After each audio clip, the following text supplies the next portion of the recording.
is basically a hollow box that's resonant and makes quite a bit of sound when you move the strings.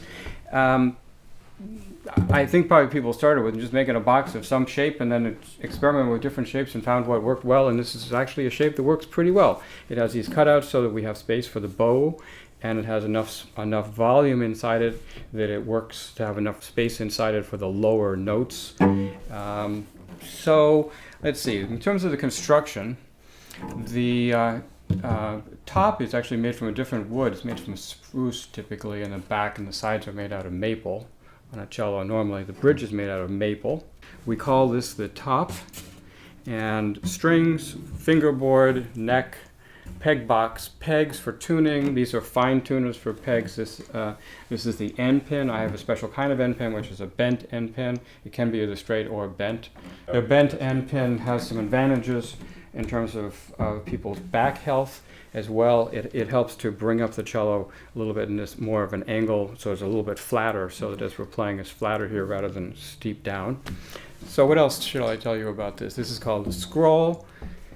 There are 4 strings, progressively larger strings for the lower notes. It's tuned in fifths. Fifths means that there are, 7 half steps in between. Fifths always sound good together. They're comfortable notes to play as part of a chord. So the names of the strings are A, D, G, and C. The A string is 1 octave below the A string of a violin. If you've heard of A440, that's the A that's used on a violin. This is half that frequency, so it's an A220, which means 220 cycles per second, and the D and the G and the C go progressively lower. This particular cello I've had for 5 years or so, I guess.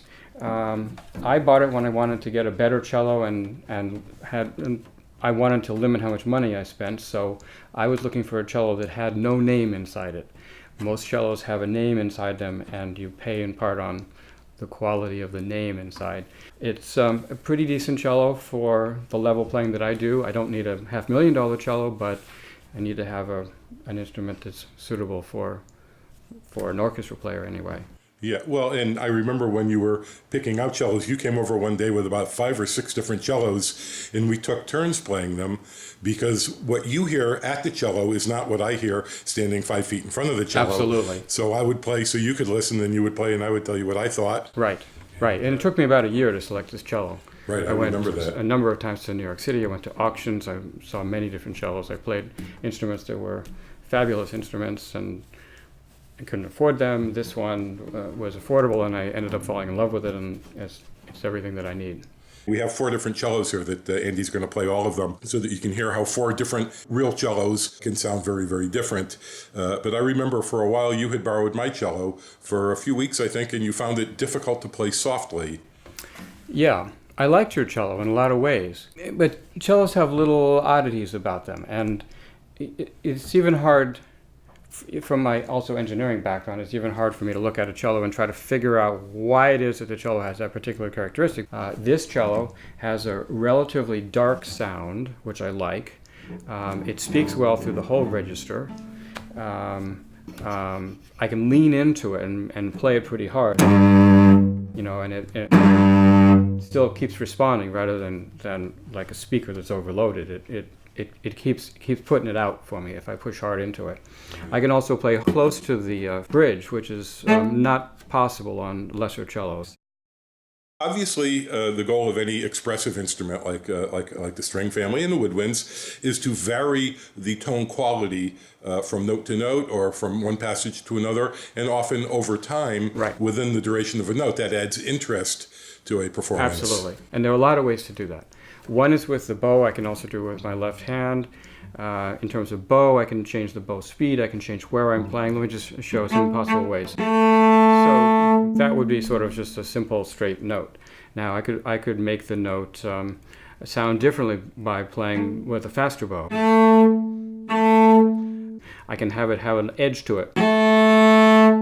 How did I do that? Well, I grabbed this a little bit harder, I pushed into the string a little bit harder, I moved a little closer to the bridge.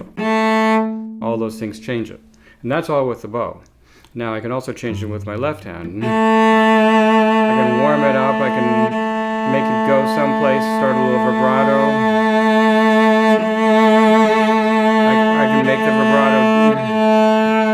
can make the vibrato wide and slow. But, just so far as the basics, when you bow close to the bridge, you get a brighter sound, you get more treble. Absolutely. Yes. Close to the bridge, I'll play with no left hand at all. It's sort of brighter. It's brighter and sort of in your face. Pizzicato would be just playing with fingers. Cellists tend to use one finger. If I'm using one finger, it's usually this finger that I use.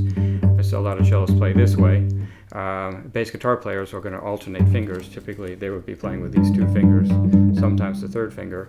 Cellists don't actually learn that skill usually, so we do a lot of playing like this. In fact, this afternoon I was playing some piano trios. Reading piano trios with a couple of other musicians, and I had to play some pizzicato. In that case, I had enough of it that I put my bow down and played for a while. Also, there's a very difficult bowing technique called spiccato. Sure. Well, that's just when you get the bow off the string a little bit. So there's a lot to the bow. You need to figure out how to hold the bow so that you're using some bounciness in the bow, and then make it do what you want to make it do what you want. It bounces best at around the balance point. So when I'm teaching students how to do this, it's find the balance point, go to that spot.